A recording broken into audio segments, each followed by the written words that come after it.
సంవత్సరం అయినా సరే అస్సలు పాడవకుండా ఉండేలాగా మ్యాంగో జామ్ని ప్రిపేర్ చేసుకోవడం కోసం ఇలా బాగా పండి మంచి రంగున్న 2 మామిడి పండ్లను అయితే తీసుకొని ఇలా మెత్తగా మిక్స్ అయితే పట్టేసుకున్నాను. ఇలా 2 1 అని చెప్పేదానికన్నా మనం ఈ మామిడి పండు గుజ్జు ఏదైతే తీసుకుంటామో ఆ గుజ్జు అనేది మనకు ఒక 500 గ్రామ్స్ వరకు గుజ్జు తీసుకున్నట్లయితే దానికి 300 గ్రామ్స్ వరకు షుగర్ అయితే సరిగ్గా సరిపోతుంది.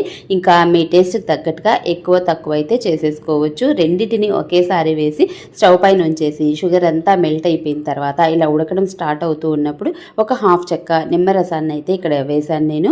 నిమ్మరసాన్ని వేసుకోవటం వల్ల మనకి ఇది మంచి ప్రిజర్వేటివ్గా అసలు పాడవకుండా పనిచేస్తుంది. ఇలా సిమ్లోనికి మీడియంలోకి ఇలా టర్న్ చేసుకుంటూ ఫ్లేమ్ని దగ్గరే ఉండి ఇలా మొత్తం అంతా కూడా కలుపుకుంటూ మంచిగా ఉడికించేసుకోవాలి.